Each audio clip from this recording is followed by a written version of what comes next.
appoint as an regional co-sponsor, and I thank the congressman for working with me generously to include Chamorro under fellow. I'm the owner of Guam's largest tourist attraction group. The pandemic's been very tough for all of us, and particularly for my team members. So I'm really appreciative and grateful for the PUA assistance to our team members, and more recently, the SVOG federal grant that allowed us to reopen these facilities and re-employ everyone at a critical time when PUA ended. From myself and my team, on behalf of all of us, thank you for the federal funds that allowed us to reopen. The federal fund you provide saved many, many jobs. Thank you. Thank you so much. We employ about 35 technicians for our shows. Thank you for the federal funds that kept us going. Thank you for helping with the federal funds. Thank you for the federal funds. Thank you for helping to save our jobs. Thank you for the federal funds. This ad was paid for with official funds from the office of Congressman Michael F.Q. San Nicolas.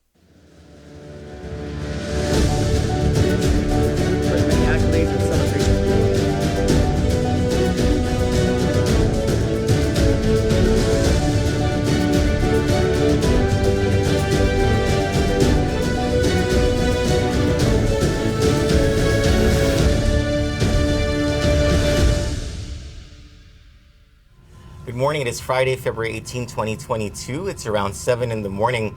We're not normally here this early in the morning, but it's because we have to adjust for Eastern Standard Time. Where in Washington, D.C., Congressman Gregorio Kilili Sablan's subcommittee will be hearing the H.R. 6504, I believe is the number. It is a resolution by Congressman Michael San Nicolas that, if approved, would extend preference points in contracting for two new designations, if passed: Native Chamorro and Native Mariana Islands descent peoples. Basically, this is making us Native Americans in the eyes of federal contractors, so that companies that are majority owned by so-called Native Chamorros and Native Northern Mariana Island descent can have preference points, just like Alaskan and Hawaii Native Chamorro and American Indian tribes are able to get in federal contracting. I'm Troy Torres. Welcome to our studios here on the 7th floor of the DNA building in Guam, and let's go straight to Congress in Washington, D.C. now.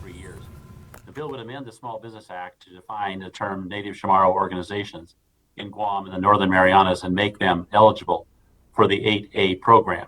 Codifying these organizations in statute removes a rebuttable presumption that a Chamorro organization or individual is socially and economically disadvantaged.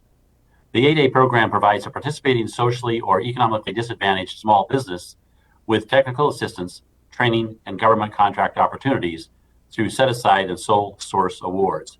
Lastly, the bill would amend the Small Business Act to include Native Chamorro organizations in Guam and the Northern Marianas as a small business concern for the purposes of the SBA Hubzone Program. Participating small businesses are located in areas with low income, high poverty, or high levels of unemployment, with contracting opportunities in the form of set-asides, sole source awards, and price evaluation preferences. Currently, there are 6 Hubzone types. According to the SBA Hubzone map, both Guam and the Northern Marianas are currently qualified as non-metropolitan counties. While Congress has amended the Small Business Act to statutorily add specific small business concerns as socially and economically disadvantaged, I believe it's unfortunate the Small Business Administration is not part of today's panel. I would like to work with you to receive views from that agency. Lastly, I believe we must work in close collaboration with our colleagues in the Small Business Committee, which has primary jurisdiction over these 2 SBA programs, to ensure the adequate processes for implementation are in place before the bill proceeds through the legislative process. With that, Mr. Chair, thank you, and I yield back. Thank you very much, Mr. Benz. Let me know, the chair will now recognize the sponsor of H.R. 6504, Mr. San Nicolas, for 5 minutes. Mike, please. Thank you, Mr. Chairman, and greetings to our witnesses present here today. I wish to specifically recognize our Governor of Guam, the Honorable Lulian Guerrero, our Speaker of the Guam Legislature, the Honorable Therese Terlahi, and Mr. Rob Salas, representing our local business community. Before proceeding, Mr. Chairman, I would like, without objections, to place into the record of today's hearing correspondence from the Guam Chamber of Commerce endorsing H.R. 6504 and from the Republican Party of Guam also endorsing H.R. 6504, the legislation we have convened this hearing for today. Without objections, Mr. Chairman. So ordered. Thank you, Mr. Chairman. I would like to recognize Ms. Kathy Castro, President of the Guam Chamber, and Mr. Juan Carlos Benitez, Chairman of the Guam Republican Party, for their leadership in securing these endorsements of the legislation. Mr. Chairman, today is indeed an auspicious day, not only for the fact that we have the leaders of both our senior elected offices on Guam testifying before us, and not only because we have firm consensus in both the public and private sectors of Guam, as well as our political parties of Guam, supporting today's efforts, but more specifically because today we are coming face to face with over 3,500 years of history and over 500 years of colonialism that comprise the history of the native people of Guam, the Chamorro people. Guam is not just a territory of the United States. It is the home of the Chamorro people, who are indigenous to Guam and are her native inhabitants. I, along with the witnesses testifying today, all identify as Chamorro, those of us from Guam, and our lineage is historically traced to prehistoric migration from the Austronesian region over 3,500 years ago. Native Chamorros settled on Guam. It was a thriving seafaring society, traded with our neighbors throughout the region, and always regarded Guam as home. In 1521, a desperate Spanish expedition arrived on Guam shores, claimed the island for Spain, and touched off what would be over 100 years of resistance that our history regards as the Chamorro-Spanish Wars. After decimation by disease and conflict, the Chamorro were forcibly subjugated on their home island of Guam, but at no time did we ever relinquish our home, our culture, or our identity. In 1898, the United States acquired Guam as a spoil of war after defeating Spain in the Spanish-American War, acquiring the island and inheriting the indigenous Chamorro, who through our own initiative sought and ultimately attained citizenship in the United States with the passage of the Organic Act of 1950, signed into law by President Harry S. Truman. Mr. Chairman, H.R. 6504 seeks to create a process for we indigenous Chamorros of Guam to be so identified in this federal government by allowing us to be recognized as native for those of us who can trace our ancestry back to the pre-citizenship period before 1950. The native recognition we seek in this legislation is not intended to disrupt or encroach on any existing native resources that we on this committee know all too well are insufficient for our brothers and sisters in our native communities. Rather, we simply seek, through the passage of H.R. 6504, to be able to be recognized as native for the purposes of being able to avail of the existing 8A program of the Small Business Administration that was created for native people to be so recognized when doing business with this federal government, as well as other disadvantaged groups to be able to be so recognized. Passage of H.R. 6504, as we will hear from our witnesses today, will enable Native Chamorros, American citizens, to be rightfully included in the way all Native people should be when doing business with the federal government. The existence of the Native Chamorro is irrefutable, and our place among our Native brothers and sisters in this country, and in particular in the 8A program administered by the SBA, is justice in capitalism personified. I humbly ask for the subcommittee's support of the passage of H.R. 6504 for this noble purpose, and I yield back the balance of my time. Thank you, Mr. Chairman. Thank you very much, Mr. San Nicolas. And now I will introduce the witnesses by name. We have first the Honorable Leon Guerrero, the Governor of Guam. Welcome, Governor. We have the Honorable Therese M. Terlahi, Speaker of the 36th Legislatura in Guam. Welcome, Madam Speaker. Mr. Robert Salas, the second President of Pacific Federal Management Incorporated. And Mr. Joshua B. Duval, shareholder with Maynard, Cooper and Gale, PC. And Mr. Matthew Schoonover, managing member with Schoonover and Moriarty, LLC. Let me remind the witnesses that under committee rules, they must limit their oral statements to 5 minutes, but that their entire statement will appear the hearing record. When you begin, the timer will begin and it will turn orange when you have 1 minute remaining. I recommend that members of witnesses joining remotely use grid view so that they may pin the timer on their screen. After your testimony is complete, please remember to mute yourself to avoid any inadvertent background noise. I will allow the entire panel to testify before questioning continues. And so the chair now recognizes Governor Lou Leon Guerrero. Governor, you may present your oral remarks, please. Welcome. Hafaday, Chairman Kilili Sablan, Congressman Mike Nicholas, and other members of this committee. Thank you for the opportunity to provide testimony in support of H.R. 6504 to identify Native Chamorro organizations as an eligible disadvantaged group for federal contracting under the Small Business Administration. Guam's population has significantly declined over the last 10 years. Results from the 2020 census reflect an overall 3.5 decrease in the number of local residents. With the disruption to our lucrative tourism industry caused by COVID-19 pandemic, we look forward to the new business opportunities that this legislation would provide for Native Chamorro organizations. Our decline in population and significant loss in tourism arrivals, in addition to the inequity under federal programs, will adversely affect our ability to generate sustaining economic growth if additional opportunities are not created, especially at this pivotal time for economic recovery. Many businesses in Guam continue to experience economic loss and hardship stemming from the pandemic. SBA programs such as the Restaurant Revitalization Fund, Economic Injury Disaster Loan, and regular 7A loan program guarantees have been vital in providing necessary economic aid. However, we have noticed the inequitable treatment our people have received within these programs. For example, of the 297 Guam businesses that applied for funding through the RRF, only about 27% qualified and received RRF funds. Unlike our state counterparts who have diverse markets to supplement their economies, our food establishments are a large segment of our island's tourism industry, Guam's primary industry.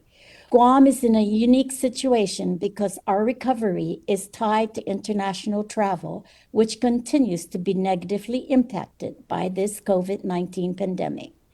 Other programs, including the Targeted Economic Injury Disaster Loan and Supplemental Targeted Advance, left many of Guam's businesses without the assistance they need. In order for low-income communities to avail themselves of this program, they needed to be located within low-income areas, as identified in the SBA's mapping tool, which used the last census data. For Guam, the SBA's mapping tool did not identify our low-income communities, despite the U.S. Department of Agriculture's recognition of Guam's island-wide school district as a high poverty zone in 2018. For the purpose of most federal grant applications, the entire U.S. territory of Guam is considered an underserved and disadvantaged population. This inconsistency has caused many of our business owners to be declared ineligible for funding. My administration is prepared to carry out the provisions of this bill requiring the establishment of a genealogy database under the Office of the Governor of Guam to identify individuals as Native Chamorros. Gaining federal recognition is most essential to extend federal contracting opportunities afforded by the SBA to Native Chamorro small businesses, including the 8A Business Development Program.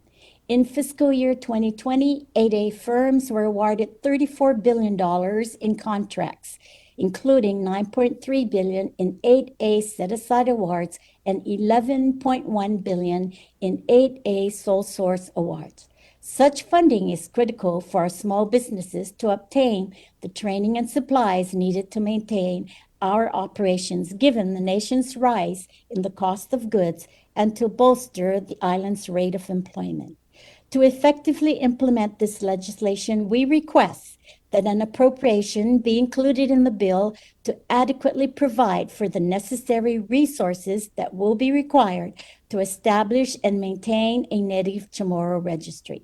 Given the shortfalls caused by COVID-19 pandemic, we must ensure that our government will have the means to carry out the bill's provisions effectively. Additionally, we request that an amendment be added to require rules and regulations on how my office will work with SBA to provide information necessary for the determination of whether an organization is a native Chamorro organization. Thank you very much, Mr. Chair, for this opportunity. And with these recommended changes, this legislation would provide greater parity for our people and allow our businesses to flourish at the same level as other federally recognized organizations. Lastly, we would like to recognize Delegate San Nicolas for this initiative, and we thank the committee for acknowledging the importance of this measure and for giving us the opportunity to have our voices heard. Thank you, and Sizuas Masi. Thank you, Governor Guerrero. And so I'd now like to recognize our other elected official from Guam, Speaker Terlahi. Please, you may start your oral remarks.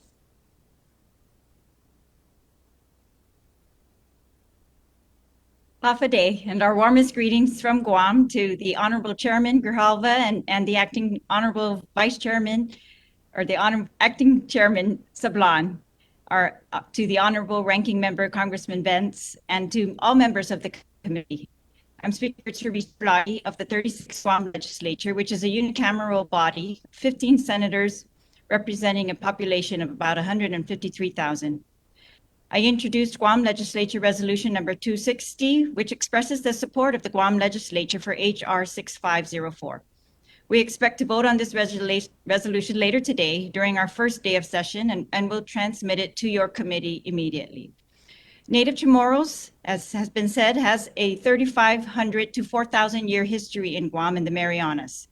Following a 300-year occupation by the Spanish and the Treaty of Paris in 1898, the Chamorros on Guam lived under U.S. naval rule, followed by civilian governors appointed by the President of the United States.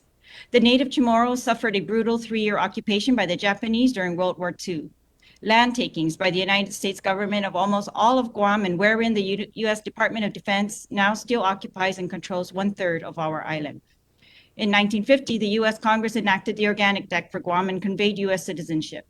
And only in 1970 was Guam allowed to elect its first governor. But despite our people's resilience, the Chamorros continue to suffer from the highest incidences of poverty, diabetes, and cancer mortality. Using 2010 census data, 22.5% of all individuals on Guam for whom poverty status was determined were considered to be in poverty. And based on our population data from the 2020 census, 30% of our population was enrolled in Medicaid, and 34% of the population qualified for the Supplemental Nutrition Assistance Program, or SNAP. We expect that these numbers are higher now. My colleagues and I are in support of HR 6504 because it will bring equity in certain federal contracting preferences and training opportunities to Native Chamorros and to the Native Chamorro nonprofit organizations that will be established pursuant to this bill, to assist the government in addressing economic and health disparities suffered by Native Chamorros.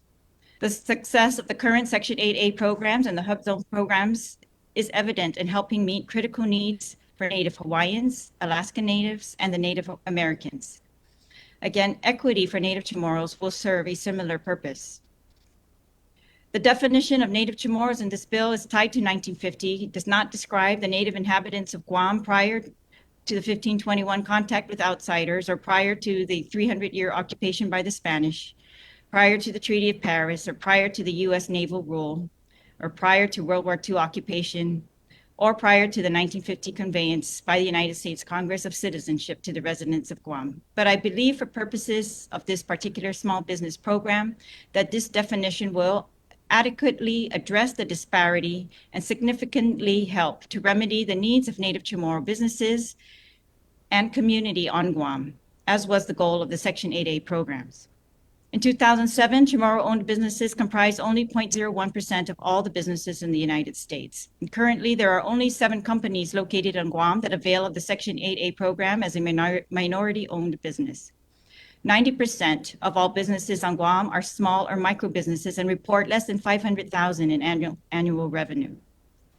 Passage of this bill would create incentives for businesses to apply for the 8A program because as Super 8A businesses, they would continue in the program longer than the 9-year limit, and they would benefit tremendously from technical assistance and expertise provided by the Small Business Administration.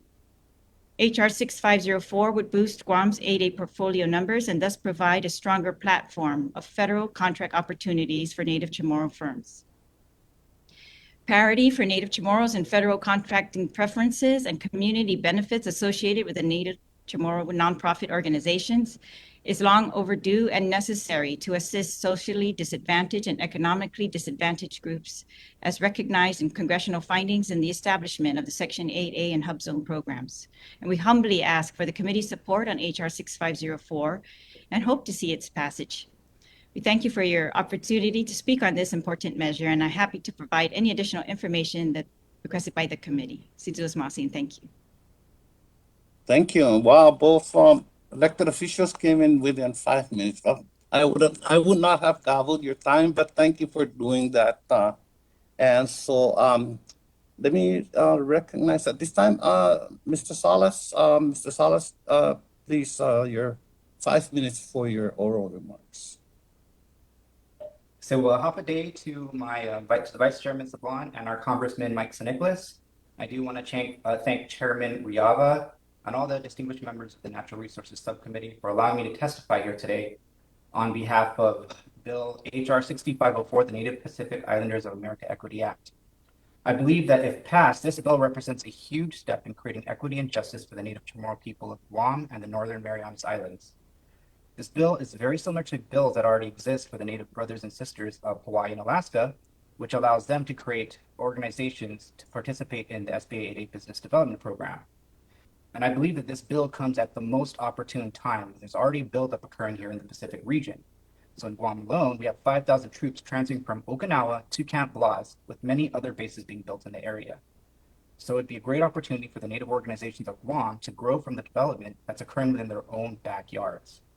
So I'm a Native Chamorro business owner. I was born and raised on the island of Guam, and I've been in the Pacific, and I've been in the federal contracting business for about 8 years. So I'm extremely invested in the local community and the buildup as a whole. And I strongly believe that in Guam and the Marianas, we have the talent, we have the passion, and we have the entrepreneurial spirit to benefit from this program. And I'll give a few reasons why. So in 2021, 3 of the top 200 performers from the Associated Builders and Contractors Association were actually headquartered in Guam. And in 2022, we have another 4 businesses headquartered in Guam that qualify as accredited quality contractors. So what exactly does this mean? Well, to qualify for this list, the companies must not just demonstrate financial soundness, high quality of work. They must have the highest standards of safety. They have to invest in their workforce and talent. They have to have a culture of inclusion and diversity. They have to contribute to the community as a whole. These businesses must be the complete package. So an interesting fact is that of the 4 businesses that made it in Guam, 3 of them are either in or graduating from the SBA development program. So what that tells me is that this program really works. So right now, as looking through the SBA website, we have about 10 firms that are registered. 4 of them are Alaska Native and Native Hawaiians. We have over 500 small businesses that are registered. So we have the pool of talent here in Guam. There's the opportunity for us to get additional participants in this program. And in fact, I believe Mark Spain, the district director of the Hawaii SBA office, already set a target to get to 30 if this bill were to pass. So imagine the impact it could create for the Native Chamorro people of Guam if this were to happen. It would help the Native Chamorro people develop and grow, but on the other hand, it also helped the U.S. government by creating a better marketplace for competition. This would truly be a win-win. I believe that if this bill were to pass, the Native Chamorro people would naturally invest in the talent and the workforce within the region. And this will occur in a variety of ways. They'll provide scholarships, internship opportunities, workforce development.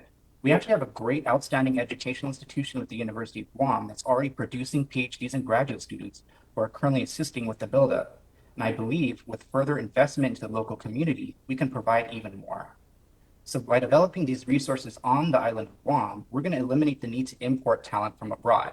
This will ultimately decrease the financial cost of the government by removing unnecessary costs such as travel expenses, per diem costs, all the unrelated unnecessary overhead expenses of managing a business off the island. Ultimately, we'll be able to provide a cost-effective product and service for the U.S. government. So everyone's aware of some of the competitive advantage of small businesses, of 8A small businesses. They can sole source contracts directly with the government. They can compete on contracts specifically set aside for the 8A businesses. They can essentially become longer-term partners for the government. But the SBA program also provides various business trainings, mentoring, and technical assistance, which really helps form a framework for them to become longer-lasting, more professional businesses. And in fact, Native Alaskans and Native Hawaiian organizations have some additional benefits.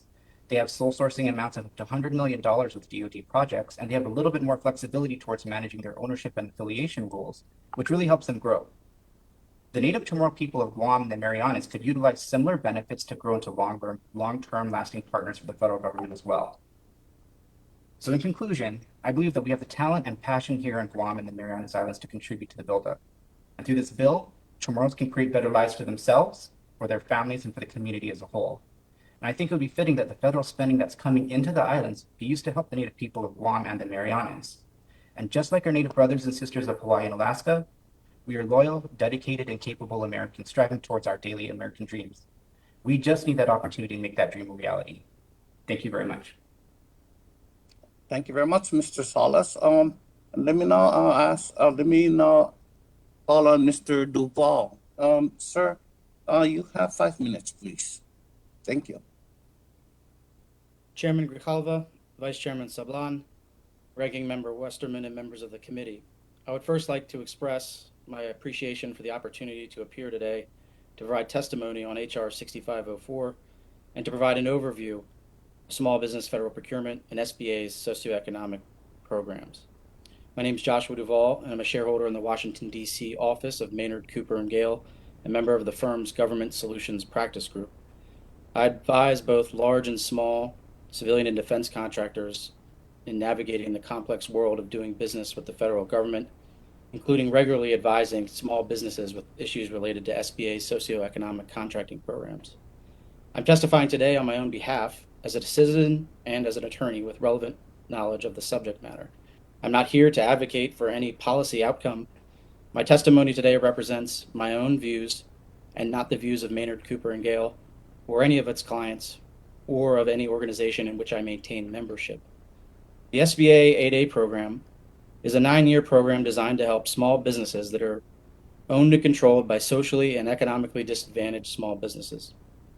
The basic requirements to participate in the program generally are that it must be a small business which is unconditionally owned and controlled by one or more socially and economically disadvantaged individuals, and for other reasons, including for Alaska Native corporations, Indian tribes, and Native Hawaiian organizations.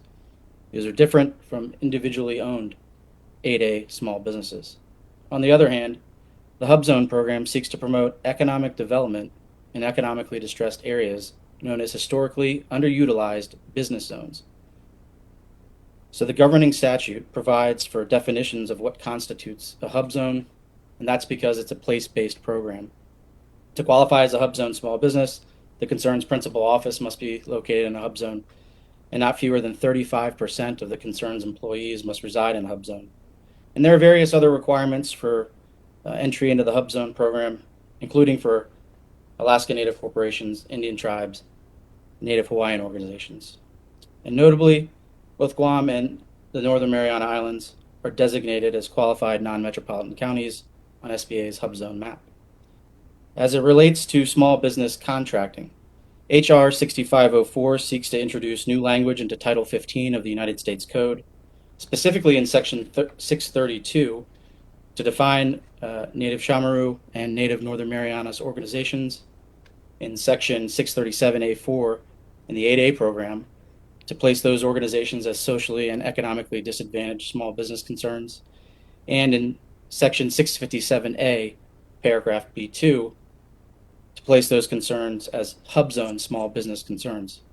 In other words, H.R. 6504 seeks to allow these nonprofit Native Chamorro organizations and Native Northern Marianas organizations to be designated as socially and economically disadvantaged small business concerns, which is different from a for-profit organization owned by a 51% socially and economically disadvantaged individual. Further, H.R. 6504 seeks to allow both Native Chamorro organizations and Native Northern Marianas organizations to qualify as Hubzone small business concerns, which would be different from a for-profit Hubzone concern. And notably, because of how Native Chamorro organizations and Native Northern Marianas organizations are defined under H.R. 6504, in each case, their respective business activities, by definition, must principally benefit the Native Chamorros or persons of Northern Marianas descent. Again, I would like to thank the committee for inviting me to testify alongside these distinguished panelists today. And thank you, and I look forward to any questions that you may have. Yeah, thank you very much, Mr. Duval. I'm sure you very much would like to know that it's pronounced Chamorro, not Chamorro. Just a minor there, but appreciate it. Thank you very much. Now we turn to Mr. Schoonover. Sir, you have 5 minutes, please. Thank you. Chairman Grijalva, Vice Chair Sablan, Ranking Member Westerman, and esteemed members of the committee. It's my privilege to join you today to discuss H.R. 6504, the Native Pacific Islanders of America Equity Act. But first, I'd like to tell you a little about myself. I am the managing member of Schoonover and Moriarty, LLC, an Olathe, Kansas-based law firm that serves small business federal government contractors. We work with our clients on a broad range of issues relating to their work with the federal government, from complying with the myriad of laws, regulations, and contractual provisions covering their work with the government, to complying with the U.S. Small Business Administration's small business and socioeconomic program regulations, and representing them in performance disputes and bid protests with the governments. My clients provide vital services and products that keep our government functioning. And as I mentioned, they're almost exclusively small businesses. One of the best parts of my practice is that I see firsthand the benefits that small business federal contracting dollars generate. These businesses provide quality, stable jobs to employees and oftentimes enable their employees to remain involved in their communities. Without exception, each takes pride in the work they perform on behalf of the government. Some of my clients are members of SBA's 8A Business Development Program. Still others are Hubzone small businesses. And though today's hearing involves these socioeconomic designations, I wish to make clear that my testimony today is mine alone. I'm not here to advocate on behalf of any client or other organization, nor am I here to advocate for or against any particular position relating to H.R. 6504. Rather, I wish to simply explain the importance of these socioeconomic programs as context for your deliberations. SBA's 8A Business Development Program is, in many respects, the granddaddy of the socioeconomic programs.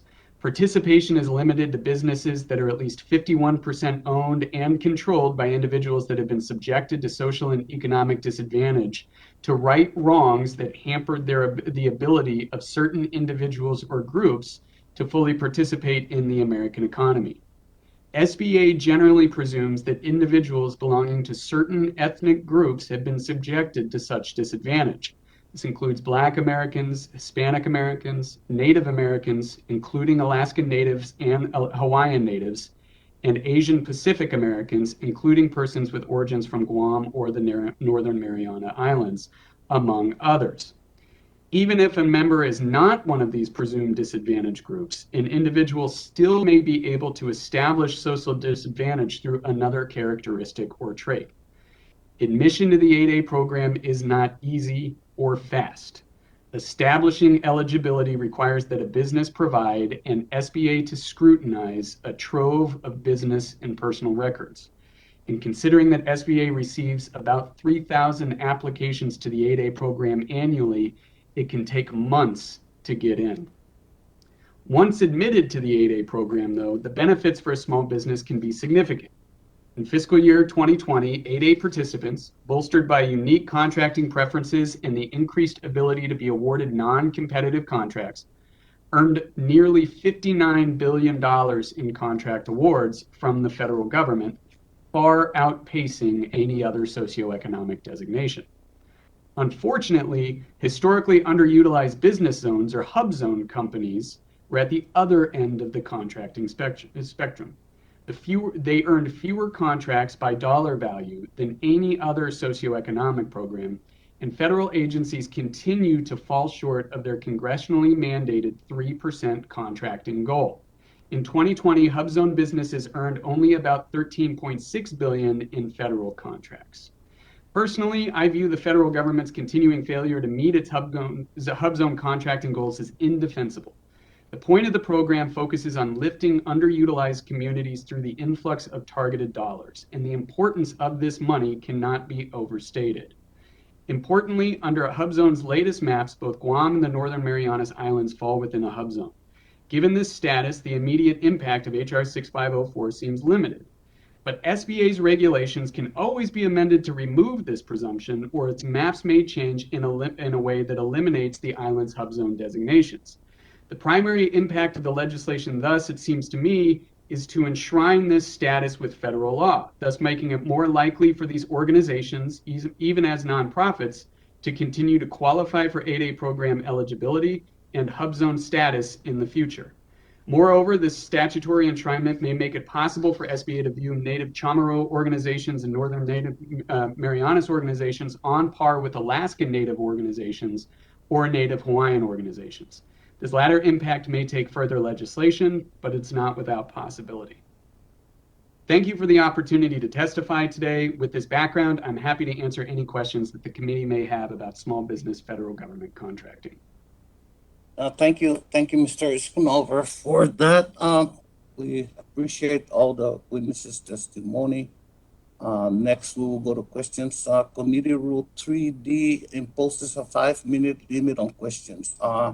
And the chair will recognize members on dating alternating method so that if they wish to ask questions. And I will play my 5 minutes and ask my questions. I have questions for Governor Guerrero. Madam Governor, you state that you're supportive of the intentions of the bill, but you would like funding appropriated to provide your administration the necessary resources to establish and maintain a Chamorro registry for Guam. So can you recommend an appropriate funding level you thinking would be adequate to create the registry, and how much would be needed annually to maintain it? Thank you very much, Congressman, for that question. I have not worked out the details, but I was thinking between $1.5 to $2 million to establish it and to maintain it. All right, and you also asked that regulations and guidance be included to properly establish how your office will provide necessary information to SBA to determine Native Chamorro organizations. So could you elaborate on that? Do you Yes. think that the of Native Chamorro organizations for one provided in the bill is unclear? How will regulations help your administration's effort in this regard? You know, it would help in the sense that it would be clear on how we establish the processes and the procedures. A lot of time there are mandates and laws, and then when we go to implement it, it's confusing on how the process or how the interaction or how the relationship would be. And I think if we had some rules and regulations, it would just guide us along to be a lot clearer and to make it much more efficient and to make it a much more successful program. So that's basically why I was suggesting that, to get some guidance from the federal government as to how maybe our process and our procedures and our protocols could be established. Thank you, Governor. Sometimes I'm also baffled by how we pass legislation and then the executive, in interpreting those legislations, come up with an entirely different interpretation of the intent of the legislation. Thank you, Governor.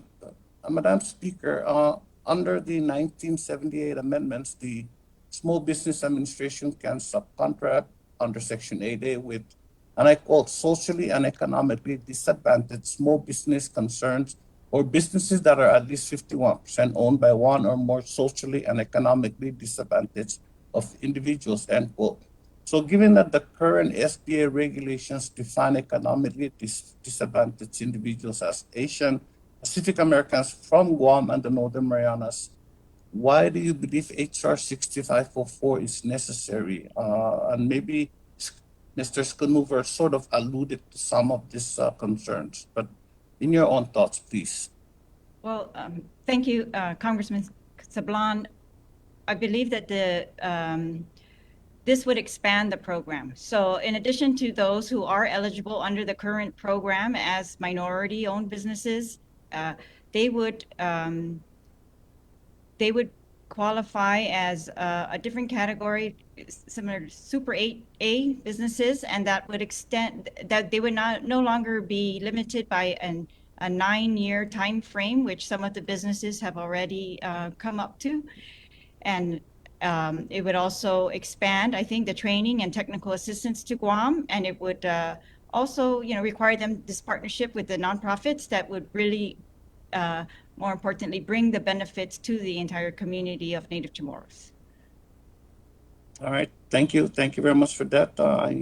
I have no other questions at this time, so I now like to yield. Mr. Benz, first, let me thank you for stepping in, and I understand Jennifer Gonzalez Colon has some flight issues, so she wasn't able to join us, but I'd like to recognize you, sir, for your 5 minutes of questioning. Thank you. Well, thank you, Mr. Chair. And yes, I understand that my colleagues is in an airplane someplace. So I'm very, very happy, though, to join everyone today with this most interesting hearing. And my questions probably should be directed to Mr. Schoonover because they have to do with the technical aspects of the program. And I just would like to know if the extension of the eligibility as suggested in subsection C to a small business concern is this different than what I think you tried to draw a link perhaps to Hawaii and maybe Alaska, I'm not sure which, but is this an extension, a new extension of the program, or simply one designed to bring these folks up to where other folks already are? Well, and thank you for the question. I think that the modification would probably be to enshrine the current abilities in federal law. Now, I think perhaps the question is, would this definition put Native Chamorro, and I'm sorry for mispronouncing that. I mean no offense. And Native Northern Marianas organizations on par with Native Alaskan organizations and Native Hawaiian organizations. I don't necessarily believe this in and of itself would do that. That might require further legislation or certainly further regulatory action by SBA. I think the regulations already established a rebuttable presumption. Individual from Guam and the Commonwealth of Marianas are socially disadvantaged. Can you tell me if this legislation changes this, or if the practical effectively legislation, should it pass, be the same as it currently stands? I guess what I'm getting at, what are the practical implications of codifying something like this regulation in statute? I mean, I kind of wonder why we're basically saying, well, it's okay the way it is now, but we don't want it to change. Therefore, we're going to put it into law. What do you think of that technique?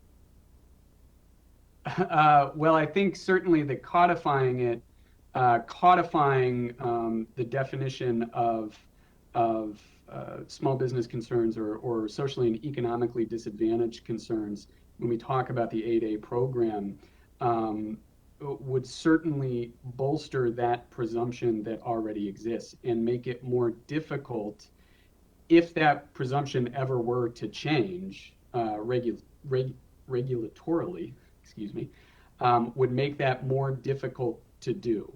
Certainly, if federal law exists that defines socially and economically disadvantaged groups to include individuals with origins in either group, then it would be harder to change that regulatorily later. Yes, it would be. The other thing that's a bit odd to me is the means of establishing, or the definition that establishes native Chamorro, which just goes back to a date, August 1st, 1950, with no regard to residency or blood quantum. So that seems to be make it difficult to argue that there aren't other folks other than Chamorro involved in this. Does that matter? Because as I understand it, I quickly researched this, 37.3% of the population are Chamorro and the rest are not, but perhaps many are there from, have an ancestor that was there before 1950. Does it matter that folks aren't of that particular ancestry? Well, I think it would matter if they were claiming ancestry or as part of a group that they are actually not a part of. Certainly, that would be problematic under SBA's contracting programs. And as the 8A regulations currently exist, Congressman, those regulations say that even if a member is, or excuse me, if an individual is part of one of these groups that the SBA presumes to be disadvantaged, that person still must hold themselves out as a member of the group. And in some cases, SBA may look into that before they admit a company to the 8A program. Right. Well, thank you. Thank you. And I'm out of time. I yield back. Yeah, thank you very much, Mr. Benz. So now let me recognize the bill's author, Mr. Stanislaus, for his 5 minutes of questioning. Mike, please. Thank you so much, Mr. Chairman, and I appreciate the witnesses for their testimony here today. I did want to provide some clarity before I posited some questions that would help to, I hope, further provide clarity. The legislation goes so far as to identify who would in fact be qualified to consider themselves as native for the purposes of the 8A program. And it sets a period certain in doing that. It's the 1950 date that's in the legislation, which is the date that citizenship was conveyed on the inhabitants of Guam with the passage of the Organic Act.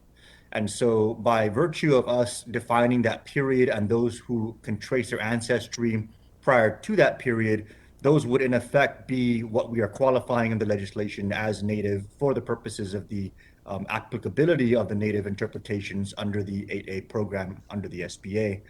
And I could provide clarity, but I wanted to afford my governor, my speaker, the opportunity to speak to the significance of why are we using 1950 as the date, particularly with respect to our recent court entanglements with our Chamorro Land Trust and how we're trying to navigate not having the complications associated with blood quantum that our native brothers and sisters in Hawaii actually had to suffer from. I'll go ahead and yield first to Governor Leon Guerrero.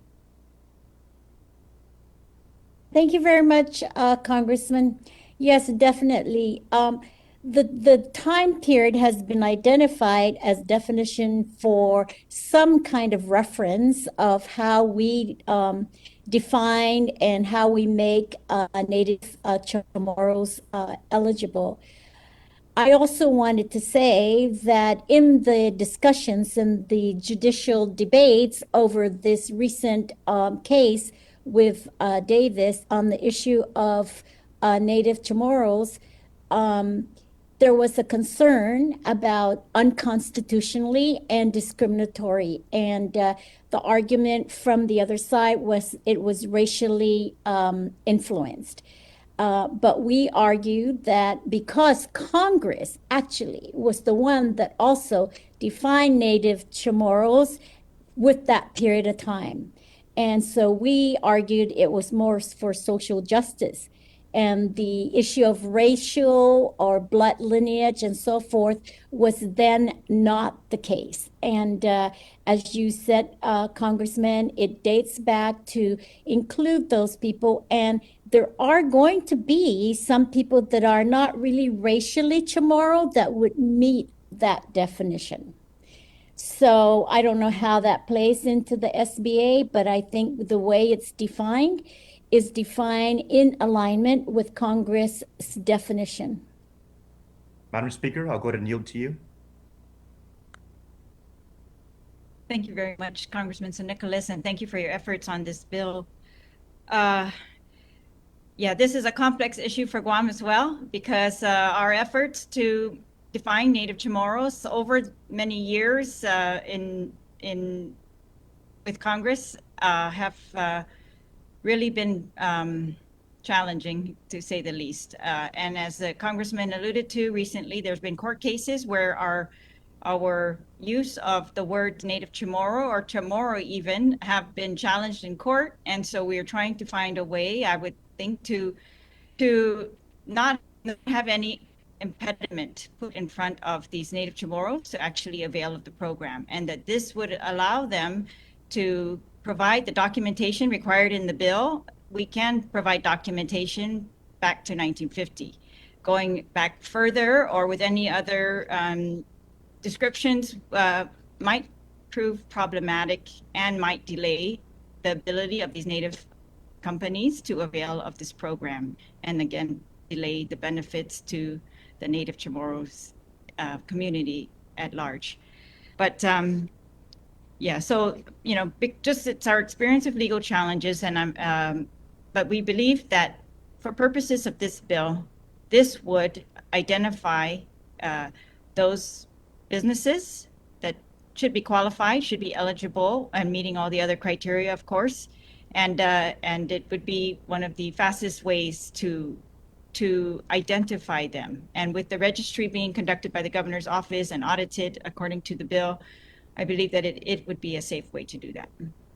Thank you. And so to summarize real quick, Mr. Chairman, we're trying to walk that narrow path of being able to make sure that we are able to identify our Native people properly, but also within the context of what is acceptable in our judicial system within the United States. We don't want to actually walk into the morass of having to go fight for recognition on a blood quantum basis or on a heritage/ancestry basis. We're willing to accept what is actually being described as an acceptable basis by our own federal courts, which is a period certain in 1950, and our local government that is led by local Chamorros are also willing to accept that date for the purposes of the legislation. Thank you, Mr. Chairman. I apologize for going over. No, thank you for that. And in the Northern Marianas, there is a definition of Northern Marianas descent, and it started over a decade ago. In the beginning, it was for elections on land alienation issues also, but as an election official, I refused to do that registration eventually. However, it's now being done, and it's being used for purposes other than elections officials, which would be something that violates the Ayatano court decision. So thank you very much, Chairman San Nicolas. Let me now recognize Mr. Moore. Sir, welcome. You have 5 minutes. Thank you, Chairman. Representative Bentz, appreciate you covering and stepping in. I'm gonna jump right into questions to all the witnesses. Thanks for being here.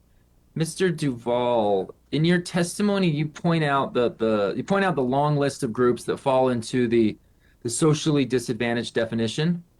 From a strictly administrative perspective, is this a good way to structure a program?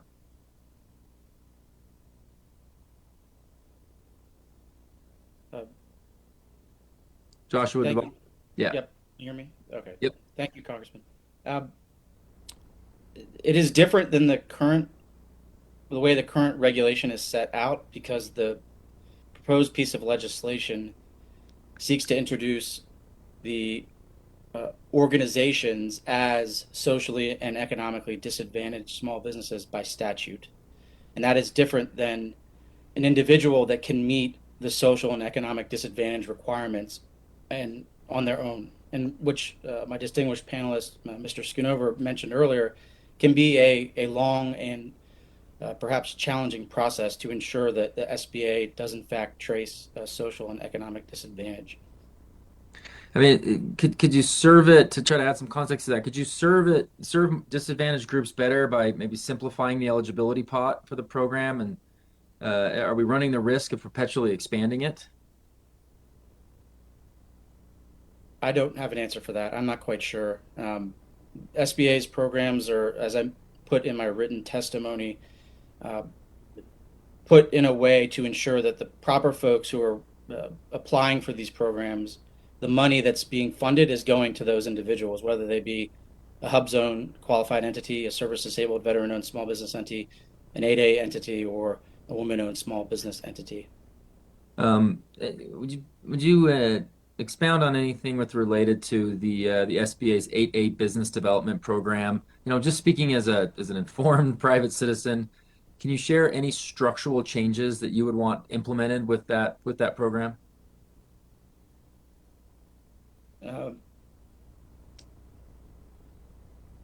Off the top of my head, I'm unfortunately not prepared to answer that. I think the way that the program is designed now is to ensure that the folks that are indeed socially and economically disadvantaged are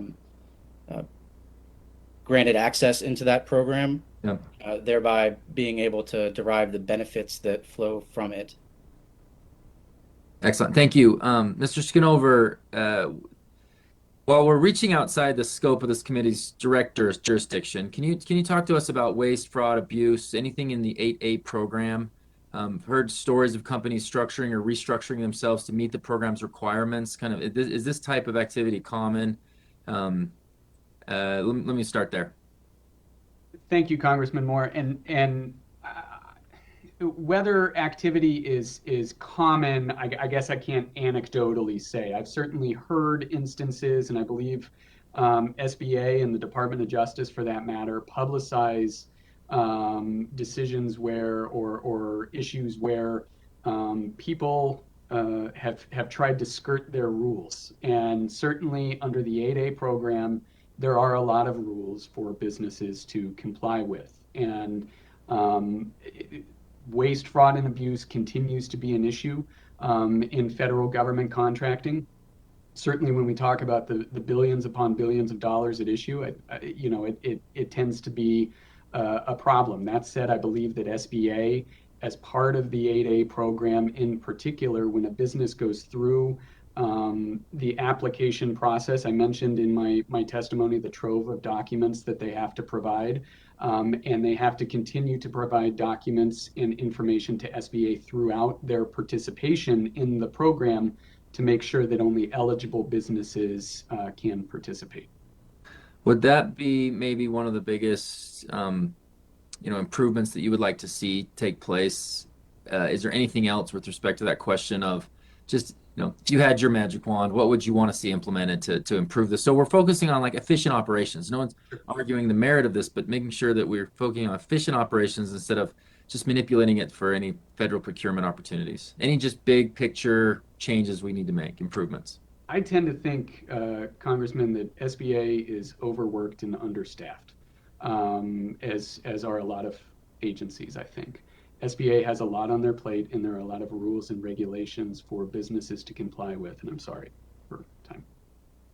Yes. Thank you. Thanks for that. And I don't know, I've read the bill, and I find it far from being manipulative in one way.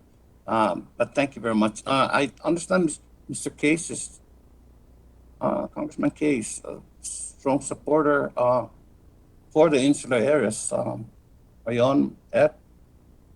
All right, we'll move on to Mr. Chuy Garcia, the member of Congress who has the same name as my late father. Please, you have 5 minutes. So. Thank you, Mr. Chairman, and it's a wonderful name and a fun name as well. Our country's relationship with Guam, with the Northern Mariana Islands and other territories is a reminder of the legacy of colonialism. We're talking about centuries of widespread violence and cultural erasure, all while the Chamorro people capacity for social and economic mobility and growth. The Native Pacific Islanders of America Equity Act is a small step towards rectifying these wrongs. It would mean affording the Chamorro people and their small businesses the opportunities that they would otherwise have in the mainland. Aside from allowing small businesses to access much needed small business administration programs, how else would the Chamorro people benefit from a Chamorro registry program? And that question I would direct to Governor Guerrero.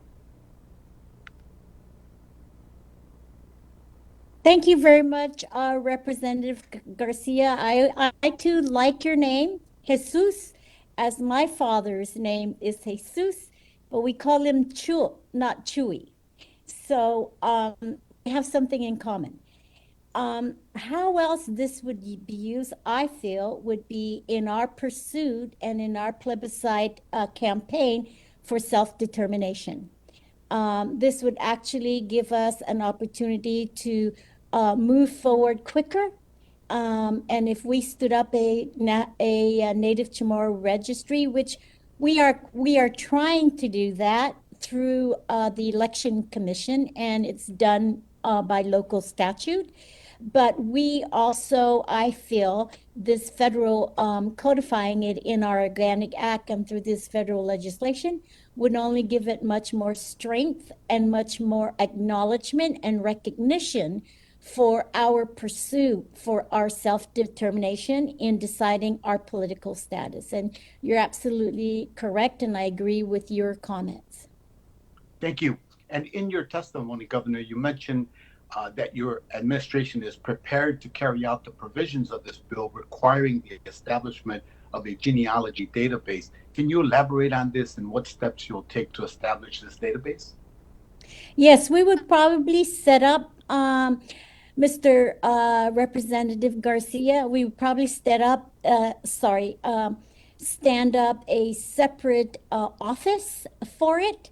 We would have to staff it. We would have to bring in some technology to make sure that we are registering people accurately and as fast as we can. So we would need to provide staffing, administrative support, and also technological support for this Chamorro registry to be fully implemented and to really do what its purpose is for.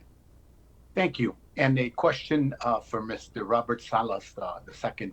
Can you talk about the impact that the COVID-19 pandemic has had on your business and what resources were made available and how would access to SBA programs have helped out if they had been in place? So, COVID-19 has been difficult, I think, in Guam in general. The tourism, one of our biggest industries, tourism. Luckily, I'm in the contracting industry, so we were considered an essential business and still able to continue to work. But that being said, we have to take a lot of precautions, which means that if someone's testing positive or they're tracing near someone that is positive, our entire job site gets shut down. I've literally had 20 to 30 people that have had to be out of work and slowed down my and put my jobs on a stop until I had clarity if they were positive or not. So it has a huge impact. It's a very huge impact on our ability to perform work, as well as the morale for the people there. And, you can try your best, you can try to isolate, but it's difficult. It's really difficult. Luckily, we were able to get some loans. We were able to take advantage of the PPP loan. So we were able to utilize that and help ensure that we got all the tracings done. We paid for every testing. We paid for all the testing for our staff. We got as much PPE as possible to make sure that everyone's as safe as possible. The health and welfare of our people is the most important thing. So that being said, the SBA development program, I'm not sure if there's a correlation necessarily between COVID-19 and that program's availability, but what I can say is though that being a part of that program will help us get more development tools, and hopefully we'll be able to get better financial understandings and things like that, things of that nature to help get proper loans and financing to help get proper PPE and things like that to take care of our people. Thank you for that. And just to close, if you could just in 2 or 3 sentences say how this bill would help you as a small business owner? And after that, I will yield, Mr. Chairman. Okay, sorry. In 2 sentences, it would help us by giving us the opportunity to compete on set-aside programs and giving the Chamorro people an opportunity to compete on these programs and learn and grow.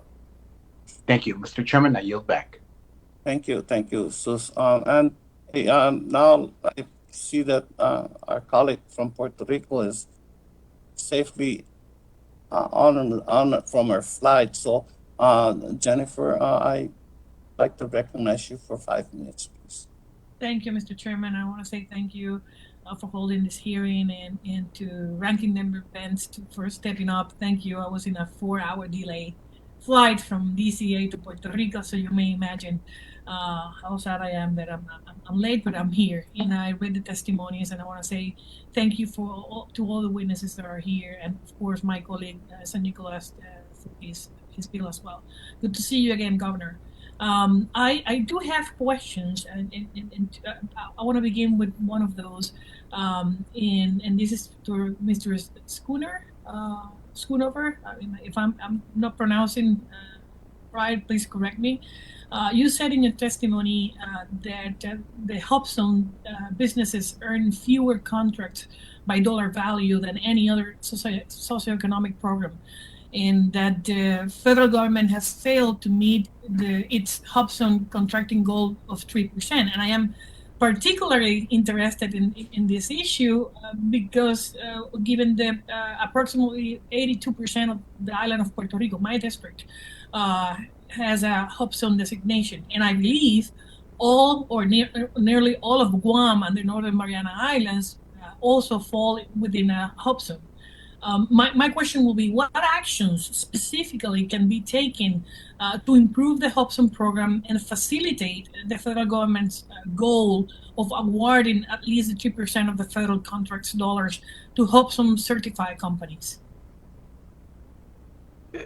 Thank you, Congresswoman, and I think it's a wonderful question. You know, the Hubzone program is, if I had to choose a favorite, it would be the Hubzone program because, you know, a rising tide lifts all boats is how I view the Hubzone program, and it's really unique among SBA's socioeconomic programs.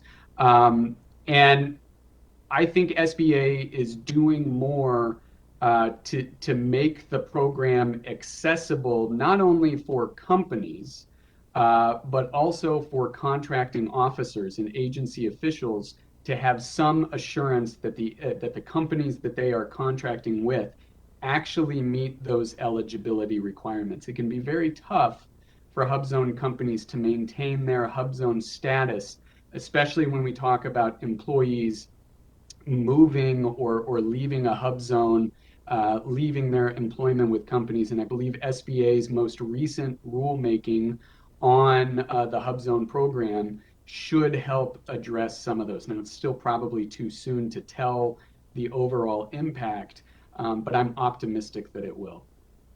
Thank you. And I need to say that you submitted in your testimony many good suggestions that should be incorporated in the legislation, and I do support some of them. You know, having my district kind of with the same situation geographically of having 82% of the island being a Hubzone, and knowing that the provision is already there in the state in the law, but we're not using it and we are not benefiting for that. And the same situation happened to the islands in the Pacific. So I truly understand that although this is a small business issue, and I know that the Small Business Committee may have interaction with this kind of legislation, I really believe that we should get their input to see how we can manage and see this bill as an opportunity to secure those benefits for the economic regions of the islands. My question now is going to be for the governor. You said in your statement, and I was reviewing this, and again, I just want to say hello as well to the Speaker of the House of Guam. I was Speaker of the House of Puerto Rico, so I do respect the job you do. But Governor, you said that you may need additional funds to create the register. How much money we're talking about? Yes, I think I said to Congressman Sablan about 1.5 to $2 million. A year. We don't have all the details yet, Congresswoman, but initially when we are looking at technology, space, staffing. That will be the initial investment, or you may think this going to be a budget that you may need annually. And I know we're talking about bulk. Right. I would say it would be an annual budget. Thank you, Mr. Chairman. I yield back. I know my time expired. Right. Thank you. Look, I have no further questions. I'm seeing now Miss Porter is on. Champion for the Marshall Islands. Katie, if you wish, you have 5 minutes, please. No, absolutely no need to ask a question. I just wanted to show my support for having this conversation, and thank you for your leadership on these issues. Right, but just before you yield back, I'm wondering if Mr. San Nicolas has any further questions. You could yield him your time if he needs it. I would be happy to be recognized and to yield to Mr. San Nicolas. Thank you so much, Ms. Porter. Thank you, Mr. Chairman. To be clear, the legislation was not written with any appropriation, specifically for the purposes of us not getting mired in the further challenges that come with attaching dollar signs to legislation. As I'm sure my colleagues, I see my senior colleague, Ms. Gonzalez Colon, with a big smile on her face. When there's dollar signs attached to legislation, the hurdles become very different. And so I wanted to ask the speaker, perhaps, seeing how this could potentially be funded locally as opposed to requiring federal dollars, if in the event federal dollars would prove to be more prohibitive to the legislation moving forward, would the Guam legislature be willing to find resources to be able to fund this with local appropriations so that we can have the statute in place federally, but avoid the hurdles that would come with trying to attach federal dollars to it? Madam Speaker. Thank you, Congressman San Nicolas. As you know, I can't speak for future legislatures or on behalf of everyone at this time, but I will work towards that. And I find it, my glance at my look at the legislation indicated to me that I believe this can be consistent with some of the programs that we have in place. We have a Department of Chamorro Affairs, hopefully, that can help to implement it. It's creating a list with the help of the SBA and auditor to audit the list. I believe I would make efforts to try to incorporate this in our existing, if that's going to result in getting the benefit to these businesses sooner rather than later, getting the benefits to the community sooner rather than later. We also have a Department of Revenue and Taxation that may be able to help. During the pandemic, our agencies have really been stretched. So I agree with the governor that any resources would be welcome to help to implement this. However, if it's going to cause a delay, I do not want to see a delay. I would rather that we be able to accommodate this within our existing agencies and try to get the registry itself ready. And because of the definition that you've used, I think we've tried on different ways to make it very streamlined, and so I'm hoping that will result. Thank you, Congressman. Thank you, Madam Speaker, and I would also like to pose the same to the governor.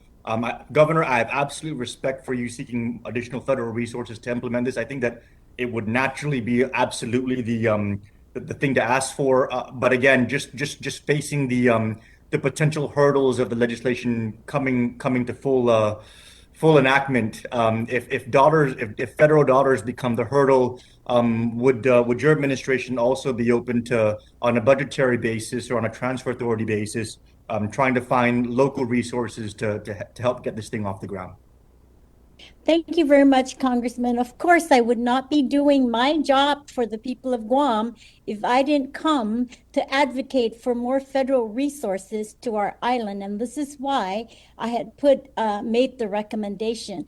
But I also wanted to say that Mr. Chair and members of this committee, in order for this program to be successful, it has to have its own staff, own resources. We've tried it through the Guam Election Commission.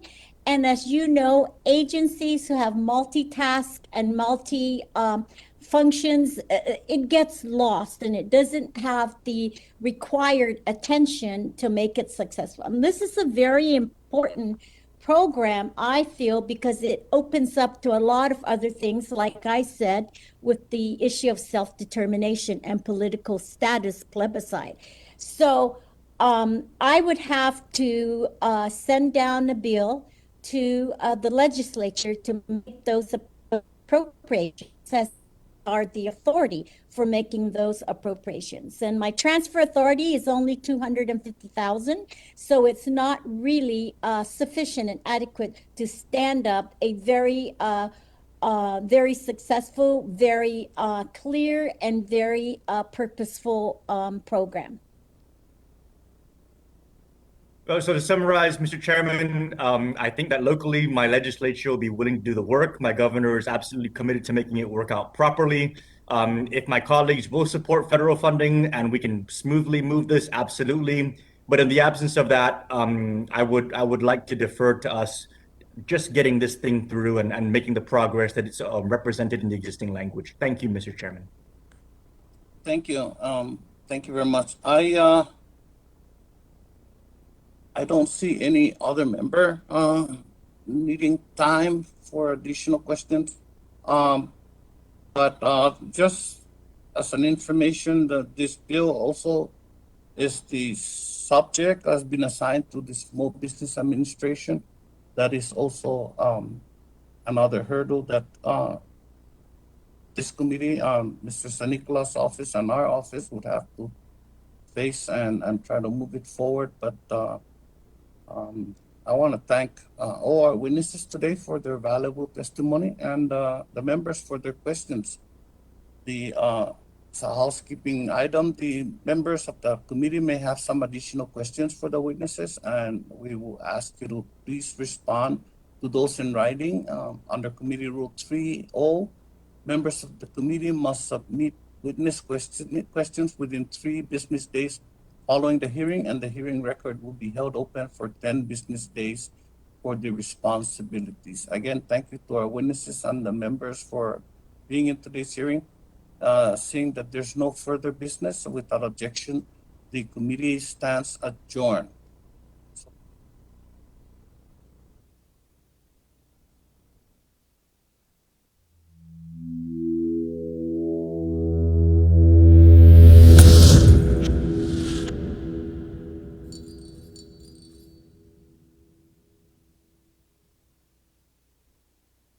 Hafide, this is Governor Lou Leon Guerrero. If you're struggling to pay rent and utilities because of the pandemic, your government can help. Our Emergency Rental Assistance Program provides direct relief to you. To date, over $6.9 million has helped over 1,500 households. Apply online at eoa.guam.gov or call the Department of Administration's Emergency Rental Assistance Program at 671-638-4518 or 19.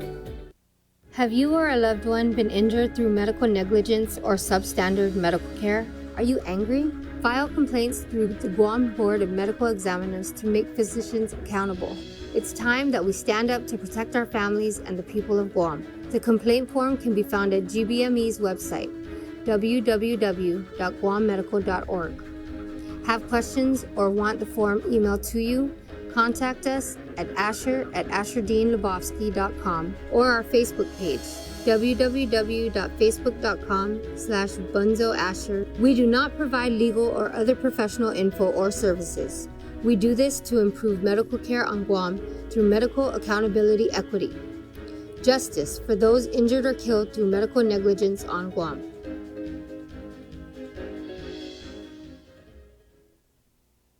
Day. I'm the owner of Guam's largest tourist attraction group. The pandemic's been very tough for all of us, and particularly for my team members. So I'm really appreciative and grateful for the PUA assistance to our team members, and more recently, the SVOG federal grant that allowed us to reopen these facilities and re-employ everyone at a critical time when PUA ended. From myself and my team, on behalf of all of us, thank you for the federal funds that allowed us to reopen. The federal fund you provide saved many jobs. Thank you so much. We employ about 35 technicians for our shows. Thank you for the federal funds that kept us going. Thank you for helping with the federal funds. Thank you for the federal funds. Thank you for helping to save our jobs. Thank you for the federal funds. This ad was paid for with official funds from the office of Congressman Michael F.Q. San Nicolas. The Jones Act is a 1920 law justified on national security grounds as a means to bolster the U.S. maritime industry. It restricts domestic shipping to vessels that are U.S. built, U.S. owned, U.S. flagged, and U.S. crewed. However, this law boosts cost by banning foreigners from competing and forcing Americans to purchase ships that are up to 8 times more expensive than those built in other countries. The result is higher transportation costs. Shipping oil from Texas to the Northeast, for example, costs 3 times more than importing oil from Africa. Ultimately, consumers foot the bill. In addition, higher shipping costs push freight from ships onto other sources of transportation, such as trucks, which means more traffic and pollution. Meanwhile, this blatant protectionism has failed to benefit builders of ships in the U.S., whose production is less than 1% of those in China and South Korea. Domestic builders have seen over 300 shipyards close since the early 1980s. Jones Act defenders claim the law ensures adequate U.S. ships during times of war, but during U.S. deployments during Operations Desert Shield and Desert Storm, foreign-flagged commercial ships carried twice as much equipment as their U.S. counterparts. In fact, the U.S. was so desperate for shipping that it twice requested the use of a cargo ship from Moscow. Both requests were denied. So the Jones Act has failed to achieve its shipbuilding and national security goals while driving up costs for consumers. It's time for this outdated, costly, and ineffective law to be repealed. It's time to end the Jones Act.